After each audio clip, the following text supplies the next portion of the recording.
You recently got your first Grammy nomination. The same year where you got your 1 billion mark.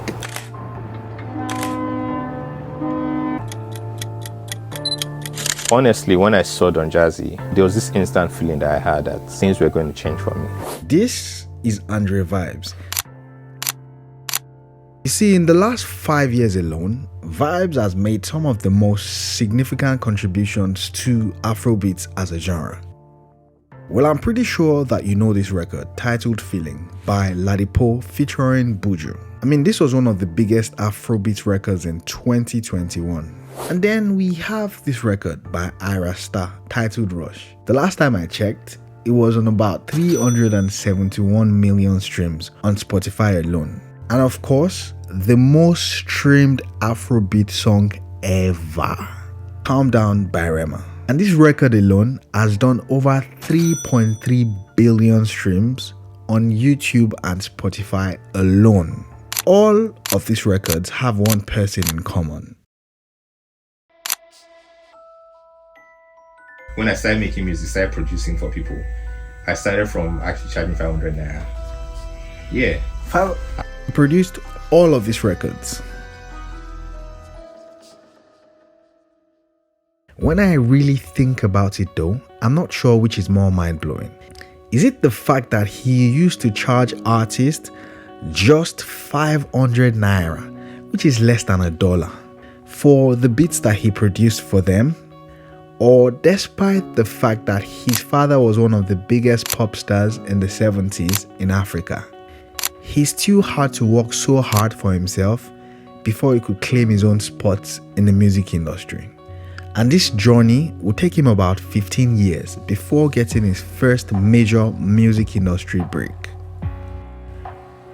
On the third episode of this documentary series titled Made by Us, where I speak to young Black and African people who are doing amazing things in their fields, the Grammy-nominated producer, Andre Vibez, he takes me way back. Vibez told me about how he met Don Jazzy and how that interaction changed everything for him, and how he went from sleeping in the studio to producing one of the biggest records in the world. Yes, sir. So, talking about being the son of a legend, yeah. Obviously everybody would expect that if you're taking the path of this person, it should be easy for you. Yeah. How was that like for you in terms of stepping out of his not his legacy, but the shadow of that type of... It wasn't like I had my own expectations, when I was just starting out. And my dad is not exactly like the person that would just, hold your hand and say, oh, this is this, or this is what you should do, or this is who you should know. And like, in fact, he never introduced me to anybody. Yeah. Never introduced to anyone? He never introduced nobody. Do you think that was intentional? I don't know, but I don't know. But what I know is I know my dad and I know his kind of person. For the young ones, let me give you guys a quick history lesson. So between the 60s and the 80s, there was this rock star from Benin City, Nigeria. His name, Victor Uwaifo. You see, Victor Uwaifo was one of the biggest artists of his era. Like, he was a superstar. My dad was a celebrity, right? Yeah. He was a superstar. One of his biggest records, Jeremy was very successful. Was so successful that reportedly it said that the record got him the first gold record in the whole of Africa. And following the success of this record, he opened a hotel called Jeremy Hotel and also opened his own TV station. I was curious to know what Andre Vibez's relationship was like with his dad and how he's been able to work to step outside of his father's shadow. Thank you. Thank you. He was a superstar.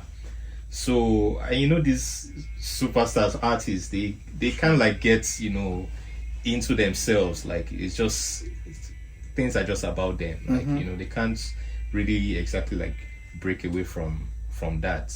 And just being that he was still in his own way relevant. So there's just always something. And also my dad used to see himself as I mean, not like he used to see himself. He was very sure that, you know, he was everything. He knew how to do this. He knew how to like self-sufficient. So, yes, very self-sufficient. And for me, he still saw me as what was this guy trying to do? What's this? You know, like maybe he wasn't sure. Maybe I was sure of what I was doing. I figured out what I wanted to do. He knew the skill and talent I had. He always recognized that, but like it just felt like maybe I was just playing around, and maybe the kind of music I was making and stuff was, you know, wasn't going to take me far. Really? Yes. And there are times you're like, what kind of music are people playing? You know, that kind of thing. Yeah, he's looking from the lens of their own time. From their own time. And there are times where I always used to try to explain to him, like, the things are different. Like, it's different. I understand where you're coming from.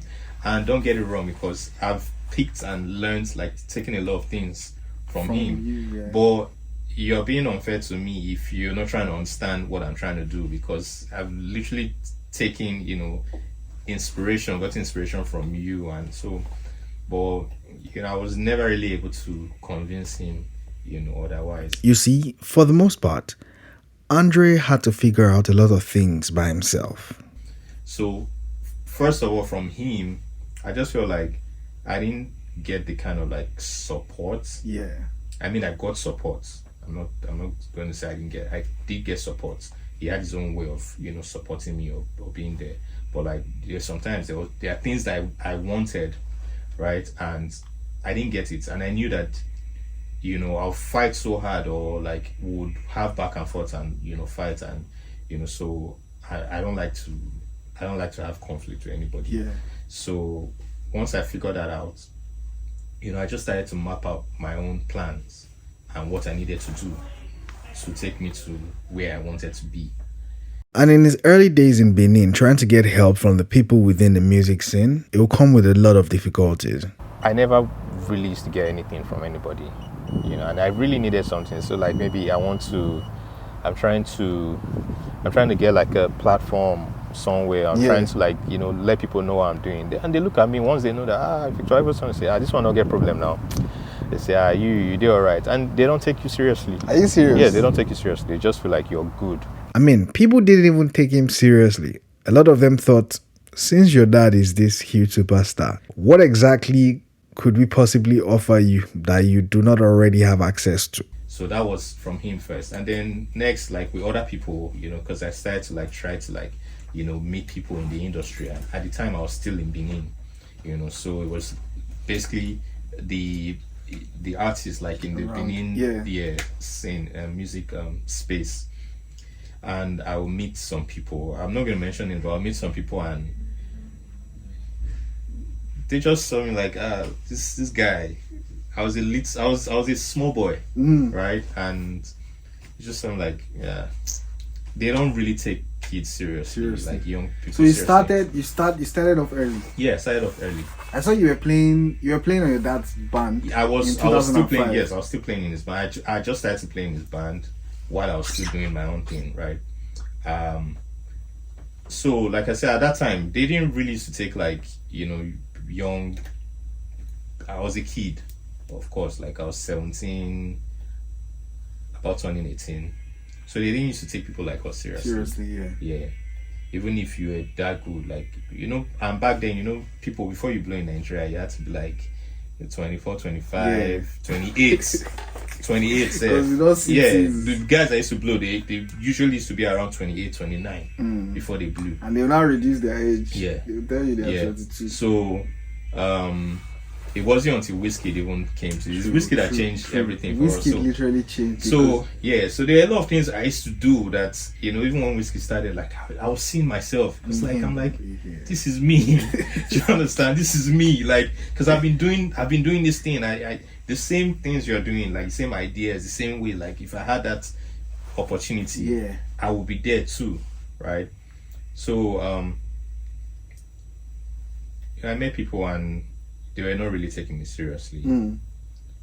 Many of them, the older guys, the ones that were already popping in Benin at that time, they not even give me a chance to like, you know, play them anything or like what I could do. They still wanted to work with the popular, the big names then. And me, I knew that I was better than all these guys. I was better than them, right? And I wanted to change something. I wanted to do something, because for me, I just like when I get into a place or I'm somewhere, I like to come in, do my thing, change the way they're doing things. The way they are doing things, the way you are used to it being done, or give you make you believe that this thing is possible, like I can achieve this, or you can do this, or we can take it to the next level. That's me. But they didn't give me that opportunity, and I fell back to myself. I was okay with that. I was just working on my own, trying to get better at my craft, making my own music, recording my own songs, going to studios. I was just doing all of that, but keeping them to myself, because also I didn't think we didn't have the platform for me to even push my stuff, because I felt like I didn't want to push it that way. Like, I want to go mainstream. And that's back in Benin. Right? And and this time we didn't have social media. That's one. Number two, the radio stations that were in Benin too, I didn't really like what they were doing. Yeah, it wasn't until Rhythm FM came in 2008 that I actually put my song on radio for the first time. Were you putting out music already? I wasn't putting out any music. I was just making it, but I was performing. Right. You were performing locally in Benin? Yeah, locally in school. Because I had got into university, so I was performing. I started to perform. So, but at 2008, because I got into school in 2006. Yeah. So at 2008 was the first time, towards the end of 2008, was the first time I put my song on radio, and that was Rhythm. Rhythm came to Benin. I know they had come from Lagos, so the people that came were they were not thinking like, the people in Benin. So I gave it to her, and she told me that she was going to play the song later that night. I should listen by so time. So okay, so I remember I went back to school. I told my friends, I went by the radio and you were waiting. And she played the song, and it was like, I remember that feeling of hearing my song on radio, and I felt really good about that. And that's when I really started to take it more seriously. I started to look for ways. I started to come up with plans, like what I needed to do. I knew it was not going to be an easy journey. I knew it was not going to come like instantly. I hoped it would, but I knew it was not going to come, so I was prepared for that too. So I was ready to put in the work.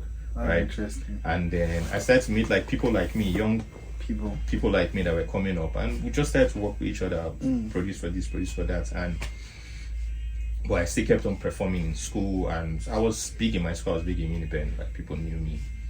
I'll be the one. I mean, they even shut down shows. Are you serious? When it's time, like, they call me, and people are waiting for me to come out on stage. And once I enter that stage and I'm done performing and I'm out, everybody's done. Everybody's like the end. Yeah. Right. So. But in 2012, he will get his first big record. I mean, it wasn't so big. It was just mostly big within like the Benin region, the southern part of Nigeria. But my first hit to me was in 2012.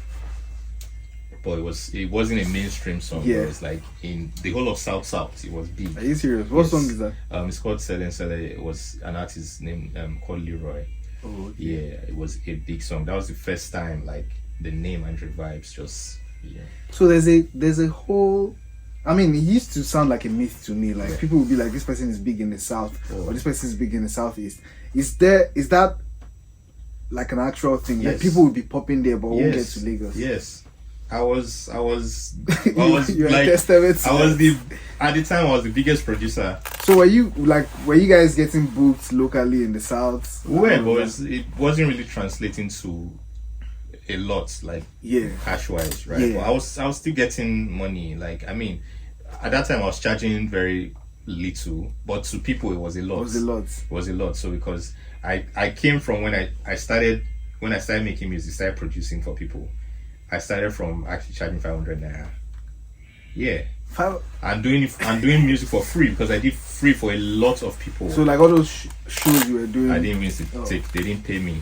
They didn't used to pay me anything, and I didn't mind. I didn't care. I wasn't even thinking of it. I didn't even think about money. So the few people that even gave me money, I was always very grateful. Like, oh, you thought about giving me something. Oh, that's nice. So money has never been like at the forefront of anything that I do. Yeah, it has never been. But then It would take him another 8 years before he got his next hit record. And this time, it was way bigger than just the regional hit. In 2022 was when I had like my first, I don't know, it wasn't, I don't think it was a big break, but it was something. It was something to me. So Omah's EP, his first EP, I had a song on it. And that was what started to change. What song is that? Yeah. Oh. Yeah, that's what started to change everything. That's the lockdown EP. Yes, the lockdown EP. Okay. My life literally just started to change in my eyes from the lockdown. Like when people were complaining and crying during the lockdown, because 2 weeks after the lockdown happened, I was not sure what was going to happen because I didn't have anything. And that was literally when you I just joined Mavin. I joined Mavin. I started going to Mavin in January, right? So I started going to Mavin from the 3rd week of January. The lockdown started end of February. End of February, but I went back to the house like I think first week of March. No, before middle of like 14, 15. That's when I went back to the mainland to my guy's place for the lockdown, because every had shut down at that time. I started to shut down, so I went back. The studio was closing, so everything was. So I went back, and I was in the house. I was so scared. I was not sure. I was like, "Oh man, I saw we go date this house. Nobody gave me. Even my guy didn't have anything. Like, well, what are we going to do?" And just 1 week passed. We managed, that 1 week, and then the next week, I don't know, for some reasons God just started to bless me. My life just started to change because I had a friend. He's in Yankee, he's in America. Hit me up that he wants to work on something, and this is my guy, my very, very close guy. I would not charge him for anything, but he said he was going to pay me for it and asked me how much I would charge. I didn't even know what to charge because I was like, what am I going to charge you? It's like, I'm like, I just want you this. I said, well, so I charged him. The money was not even a lot, but it was enough for me to get by. Yeah. And then I sent him my quotation. I was like, oh yeah, fine. And he sent me money. And then I made the beats. I sent to him. I did that the first week. The next week he came back again. He wants more, and he will pay me. He did that 4 weeks in a row. So I was able to gather enough money just to get by for that period. The money was enough for me because we're in the house, we're not doing anything. All we had to do was, buy food. We already had bought food stuff in the house. Where I was staying was not far from the market, so we bought food stuff. There was mostly lights, but we had fuel in the gen just in case light goes off, and then internet subscription. That was all, and that was all. So we're in the house. I was just watching Netflix. I didn't have any equipment. I just had my laptop. I didn't have a speaker. I didn't have a sound and nothing. So during the lockdown, I started thinking of how to get monitor, speakers or something to be able to work. I hit my plug up in Computer Village. It was like, then they shut down, but he will find a way to send me. He can come to the store and open it and get me stuff. But I told him like, bro, I don't have money. I don't have any money on me. So he trusts me because I've been bringing customers and business for him since 2013. Right, he's the person I go to buy stuff. It's like almost every year I always have somebody that wants to buy equipment or set up a studio, so I always refer them to him or take them to him. Yeah, so I called him. I told him like, I don't have money for this thing. He was like, I will go do now. Even men are like, bro, you guys trust me. I will give you the money. Like, I can promise to give you money like in installments, and I'll give you like pay maybe like small thing now and then the rest. It was like, he thought about it. He was like, okay, no wahala, come on, take the speakers. And that's how I went to take the speakers. And I didn't even take long in paying again, because it was like after I got it, money now came again, so I just sent it to him. So 3 months had, maybe from March to April to May. I think Omah's EP came out in May or May.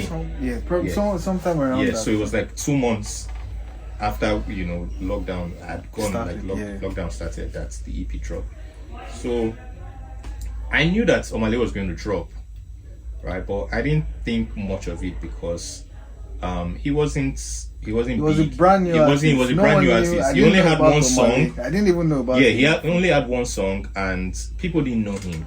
But the song was good and was popping. But In I'm Port sure a lot of Harcourt. people didn't know. No, in Lagos, that's Okay, which song? I love you was popular. Yeah. Was big already. It was to an extent was big in Nigeria. Was I think already that's going El mainstream Jack now. in January. That was January. Yeah. No, I'm Right. saying the guy that produced, the person that produced it, El Jack. El Jack, yes. That's El my Jack. that's my person. Yeah. El Jack is my guy. Okay.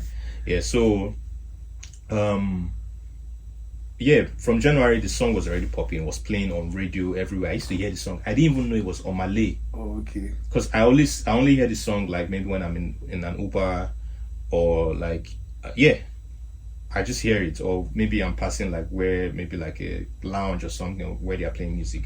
You know how when song is popping in Nigeria, how it's like everywhere. Yeah. So I would always hear it. I didn't know it was on my list song. I didn't really pay attention to who or whatever, but I knew that song.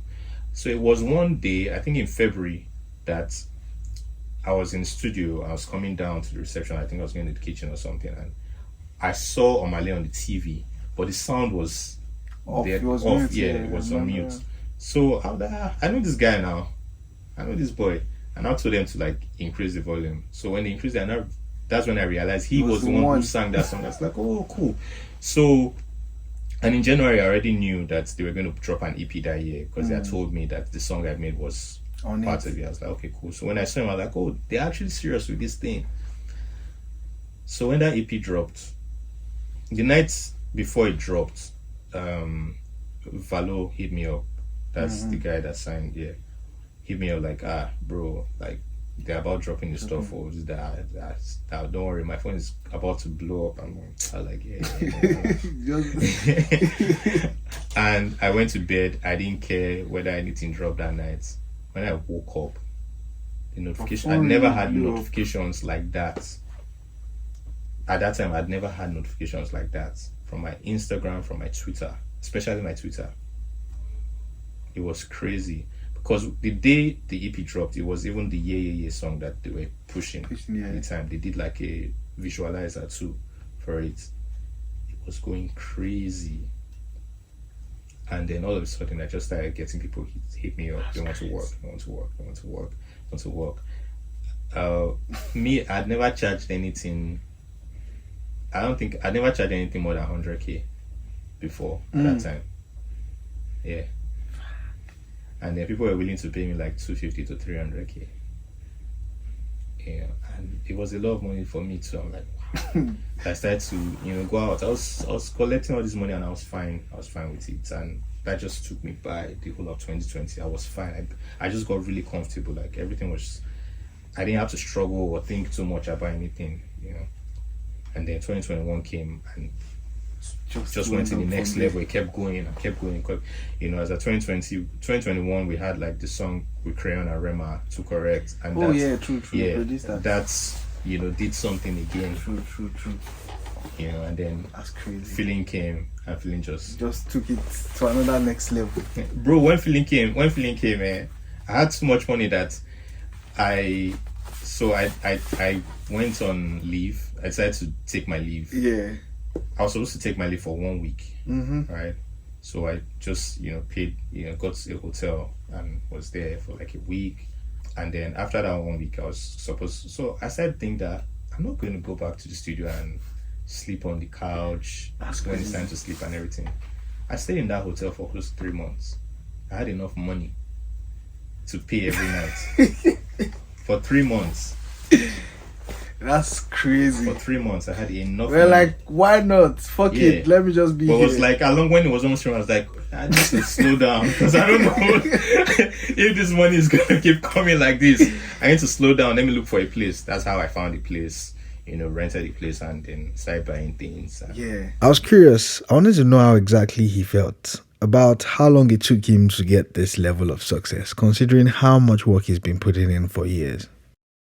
And one thing I've been thinking about is that, okay, obviously 2012 to 2021, you got the Beats the Beats Awards. The Beats Awards. Yeah. New discovery. Yeah. And obviously you had been doing your thing way before then. Yeah. How did that make you feel, like, on the good and the bad side of things? I didn't say any bad side of anything. Because you didn't feel like it came a bit too late. Yeah, I feel like it came at the right time. Like I said, I would have wanted to pop early on, like from, you know, when I started. And there were times where, you know, along the line, along my journey, you know, I thought, man, am I even doing what I'm supposed to be doing? Are you sure I didn't make a mistake? Right? I thought about that, but I just kept going. But when things started to pop, I knew, in fact, I knew immediately that this was my time. Are you talking about 2020, actually. From 2020, I started to, like, get, you know, that buzz. And 2021 was where, like, you know, everything just changed. That was feeling. Feeling changed everything. Yeah, but I had few songs before that time. Not as big as Feeling. And what's crazy is, I think as at that time, that was also Ladipoe's biggest song yet. That's his biggest song. Even to you now. Yeah, it's his biggest song. It's his biggest song. So what was that synergy like? Is it like people were like, let's go and just do a madness, or? Yeah, we're just, so for me and Ladipoe, I think Ladipoe is kind of like, you know, we have, it's similar in a way when it comes to, like, you know, personalities. Yeah, he's very reserved. Yeah, as he's well. reserved. Yeah, so yeah, we met and he was a cool guy. You know, we talk. You know, just say, how far I talk about stuff. You tell me, oh, this is what I'm feeling now. This is what I'm doing. I'm like, oh yeah, cool. Playing stuff, and he was feeling them. We're like, keep this one, keep this beat, and that was it. And then every now and then we'll come back to the studio. We say, oh, we still feeling. Do I still have that beat? I'm like, yeah. And then somehow we got Bnxn, at the time, Buju to the studio. Buju Benz. Yeah. And, you know, we made that song. In fact, as we made that song, I knew in my heart that this song had the potential to be big. And I remember telling that, I was like, bro, this song is different. I don't know about you, but, like, this particular song, we need to put it out soon. Because I knew at that time he had another song that they had already planned to put out. I was like, bro, this song is the song. If we miss it now, I don't know. And I was like, yeah, he thinks that way too. I was like, yeah. I was like, well, we need to play for somebody. And fortunately for us, Jazzy was in the studio. So we went to Jazzy's studio. And Jazzy had guests. So I went in and I was like, boss, want to play you something. I was like, airdrop it. So I dropped the stuff. And you know how Jazzy studio, the sound and everything. Yeah, it's mad. Bro, when we played that thing, when it dropped, like, I was looking at everybody in the room. Yeah. Like, I looked at Ladipoe, we nodded at each other. I was like, bro, I don't know about you, boss. You have to put this song out. If there's anybody you need to talk to or whatever, like, let's talk to them. And then, yeah, we did that, and it happened at the end of the day. And the night the song dropped, everything just changed. Like, the way it was topping charts, the way I was like, bro, and you know the crazy thing is, I'd never thought about charts before that time. I didn't used to see. I didn't care. I didn't know people cared about those kind of things. Yeah, those things, the metrics and that. Yeah, so it was when that happened, and people were now messaging me like, "Do you know it's #1 here now? Do you know it's like?" I'm like, "Wait, what?" Meeting Don Jazzy was a major turning point in Andre Vibez' life and career, and it turned out that Don Jazzy was the first person in the music industry to ever tell Vibez about music royalties and all the other opportunities that come with him being a producer. So I heard a version of how you met Don Jazzy, but I want to hear, it's still the same story, but give us more exclusive vibes. Maybe what you have not said in the other words, but I think it's an interesting story. Yeah, it was. It was just a special, unique time for me. Right, I needed to find a reason for me to get back to, like, because for like 3 years I didn't make music. Why did you stop making music? Because life was just, you know. So were you like, I'm not going to make music? No, I didn't know. I didn't say that. I didn't give up on making music. I didn't, but it's just, nothing was really working out around that time. I just moved to Lagos, right? I'd moved to Lagos 3 or 4 years before I met Don Jazzy. I moved to Lagos in 2016, you know, and I came with hopes and dreams and everything. And I came to Lagos and it wasn't easy. You know, at first I couldn't get a place, so I was squatting with somebody. But I mean, nobody stressed me. They didn't give me any stress. You know, the place I even stayed was even like an industry person, somebody that, you know, had like his own thing. And I lived with him. I learned a lot, you know, while I was with him. And then when it was time to move, I moved. I didn't even wait for anybody to tell me. I left. I'm that kind of person. I don't like to stay long. I don't like to stay with people. I don't like to inconvenience people. So when I feel like I've overstayed my welcome, I would move. I was even working with that person like directly like that, you know, under his payroll and everything. And I was like, nah, I'm going to stop and I want to move out. And they were surprised, like, what happened? Did you do anything to you? Did they? I was like, no, nothing. I just feel like I need to move, you know.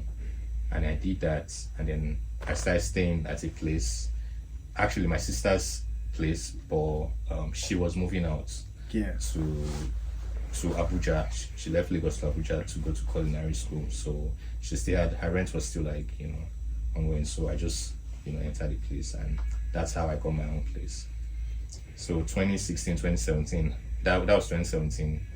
2018, I got a job, you know, working in Sound City as a radio producer. Yeah, so all that time was like I wasn't really making. I did some songs for a few people, but it wasn't anything, right? Just to maybe I'll get like small funds here, small things here. But 2018, 2019, I was working in Sound City, and then I quit my job in 2019 September, because at that time I knew like I had to get back to making music. I wasn't enjoying the work anymore. Like my 9 to 5, I wasn't enjoying it. It wasn't giving me the kind of fulfillment that I wanted, and plus I wasn't getting the money to. Like, life was still hard. Still grinding. Yeah, it was. In fact, it was even worse than when I joined. So I quit. I didn't know what I was going to do at that time. I just knew that I was going to go back to making music. And then, luckily for me, my cousin knew Don Jazzy. Actually, it was even in that 2019, that's when they became friends.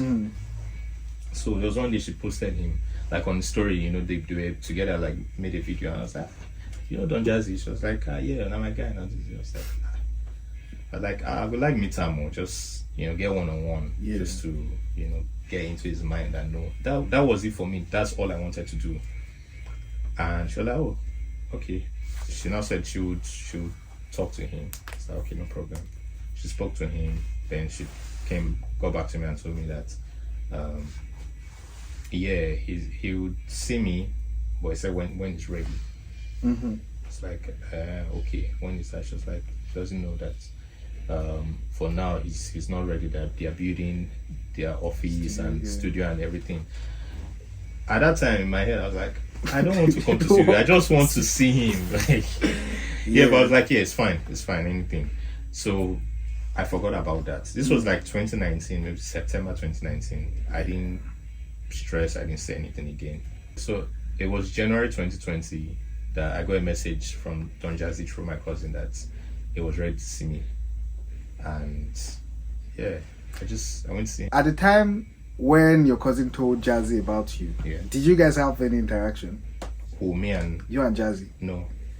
So, like, do you think he had seen your music, or your cousin played your music? I didn't even have music that I was posting. I was only posting the things on my Instagram, because only Instagram that he probably could check. Were you posting? I wasn't posting music. I didn't have any music to post.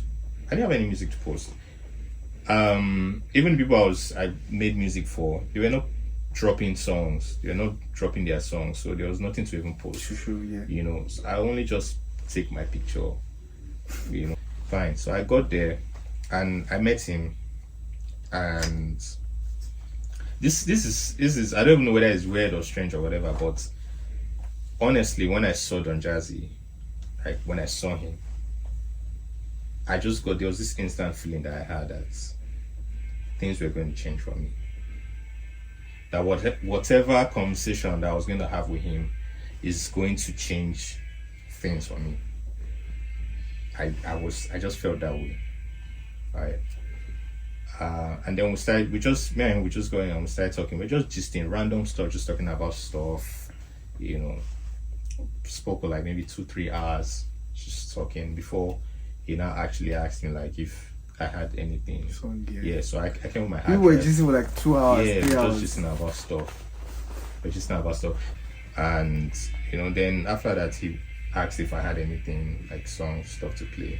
I had my hard drive. I plugged it to his system, and then, you know, before you play stuff, like, these are old stuff, and it's like, they are old stuff. They're like, nah, no problem, just play. And then I played, and he was feeling my stuff. And I think the next thing I asked him was like, what scenario do I see myself in, like, in this place? And then that's when he hit me, because I wasn't thinking of coming to work or doing anything. Just wanted to meet. Yes, I just wanted to meet him. So when he asked me that, I was like, I thought it was like a big opportunity for me. So I told him, I mean, it would be nice for me to, you know, have access to come and work in the studio, and if I can work with your artists and maybe, you know, just produce for them. And, you know, I even told him I don't mind not getting paid. I said that, and he told me, I was like, no, like anybody that works here, like, yeah, they get paid. Yeah. I was like, okay, cool. Yeah, whatever. Yeah, just whatever. just give me. And then he called the studio manager at the time, Ekene. Yeah. Called Ekene and was like, he told Ekene that, you know, they should allow me to have access to the studio anytime I want to use it. And that was it. Man. Then I think the other thing he told me was, the way it works here, you know, if you make a song for any of the artists, they like it and they want to put it out, then, you know, you get royalties and publishing. And he was the first person who told me that. And I was like, I mean, I knew about royalties, but like, he's the one the first time I'm meeting somebody, you know, that had a label or had artists or that they were managing, and they were telling me about that. Because I've met many people, I've worked with people, I've put in time and everything, and they don't even want to pay you. You'll be dragging for the small money that they're supposed to pay you, they won't pay you. No talk of royalties. So he was the first person who like told me that and broke it down a little bit for me. And I was like, okay, cool. So that was my motivation. Yeah. That was the motivation for me. When I heard that, when I heard that, I was like, okay, I feel they do this thing now. So I don't know how much will come out of it. I know my dad used to get money, royalties, and he has shown me like his PRS slips, his publishing and everything. I know that there's something in it. There's something. I didn't know. I wasn't thinking big. I wasn't thinking, oh, I'll make millions of Naira, like, from it. You know, I wasn't thinking I'll make. You're just thinking something to get by. Just something to get by. And I thought it would be enough for me to like just be okay. I'm fine. And that was the motivation I needed. So I started coming to the studio again. In fact, when the next time I came to the studio, Mavin studio became my home, because I didn't go back to the house again. Okay, you were staying at the studio. Yeah, so at this time I didn't have a place, so I was squatting with a friend. Because at 2019 I lost my place, I couldn't pay rent, so I started squatting with a friend.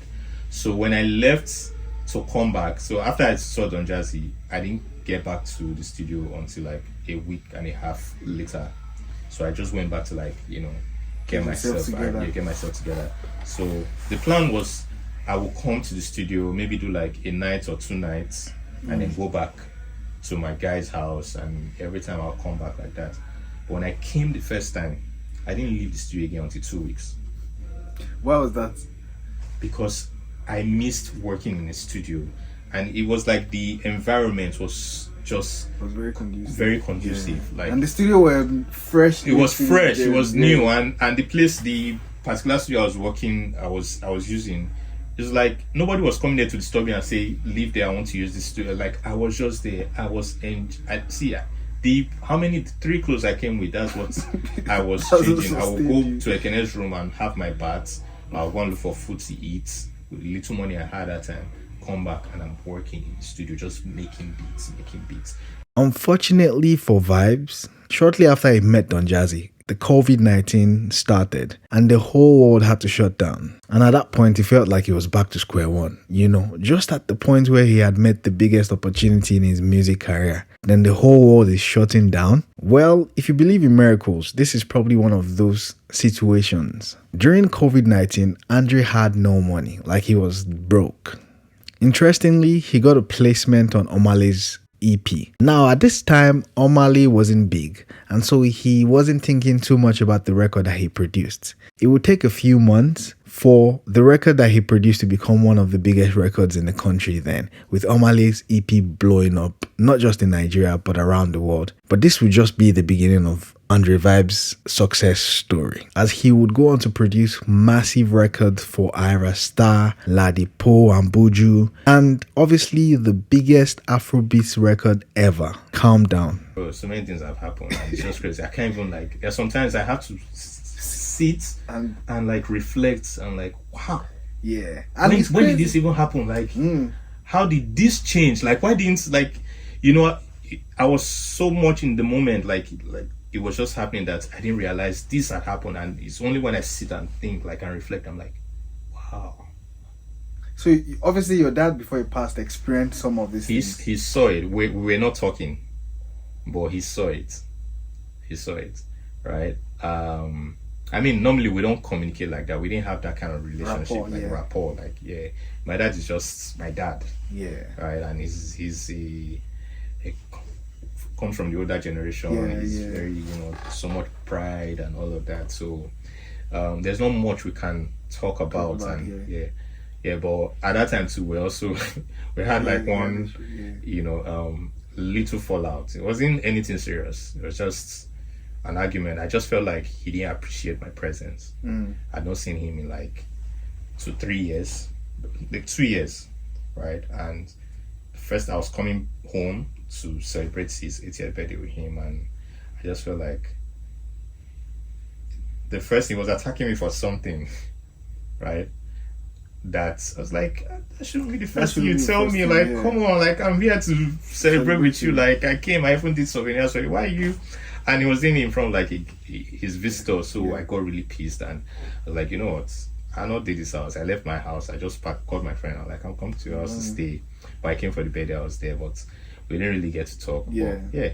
I'm sure he saw. Those things. But he was able to experience. Feeling that came out at that time, and he saw articles like online. Look, my mom told me. Right. Yeah, that he saw those things, and but I mean, he was able to see it and experience that. You did what you wanted to do. I hope I wish he had been able to been here for more. It would have been so. By now, we would have been best friends.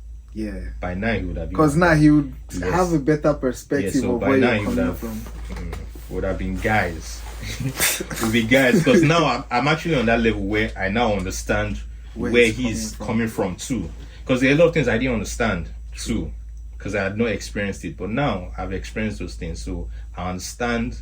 When I remember some things like that has happened, I'm like, I understand this guy now. Now we would have been able to talk. We would have had things to talk about, and I would even help him understand, the kind of music and what we're doing, because I know how much they made. Like I know my dad made a lot of money. My dad was rich. He made a lot of money, but I think there was like a limit, like a cap to what he felt like it could be. Do you understand? Yeah. And when he heard maybe what people like Wiz or David and Burna were doing, like when he heard some of the numbers, like it's a lie. It's like, so we used to argue because of it. Yes, we actually used to argue because of that. So he would tell me that he would say things like that I get carried away with what the media or news and I like Daddy, I'm not like that. That's the problem I had with him. Like, you always see me as this person that people can like influence. And I'm not somebody that anybody can influence. Like, I'm the one who influences people. Like, nobody, like, I don't get influenced by anything. If I accept something, I believe something, because I know the facts, right? So I'm trying to tell him these things, I'm arguing these things with him, and he still doesn't take it because he just always sees me like, I'm a child. Like, what do I know? That's how they would always saw me like that. See you. Yeah, always. So that's why I wish like if he was still here, by now I would have been a proof of that because there's no denying of what you can make. I'm talking from just a producer standpoint, because how many producers have made money like that? So it would have been so easy for him to like okay. This was such an amazing conversation with Vibez. It was so inspiring to hear his story of how he went from charging 500 naira and all the way to when he was flat broke and had to live in the studio. Then from that, this man went on to produce some of the biggest records in the history of African music, and as a matter of fact, in the history of music. Then he gets a Grammy nomination. I mean, it took him years, but then he stayed patient, continued working. He just really was consistent and believed in himself. Recently, Vibez launched his own restaurant in Lagos called Sonic Room Lagos. It's so inspiring to see how well he's doing for himself. And so if you're out there and you're considering whether or not to pursue your dreams, I'm pretty sure that this is a strong sign for you to go and do what you're passionate about. You've been watching the third episode of my documentary series titled Made by Us. In this documentary, I speak to young African and Black people who are doing amazing things in their field. If you're trying to be a part of this, don't forget to smash the like button and subscribe. Till next time, peace and love. My name is Yemi Oladapo.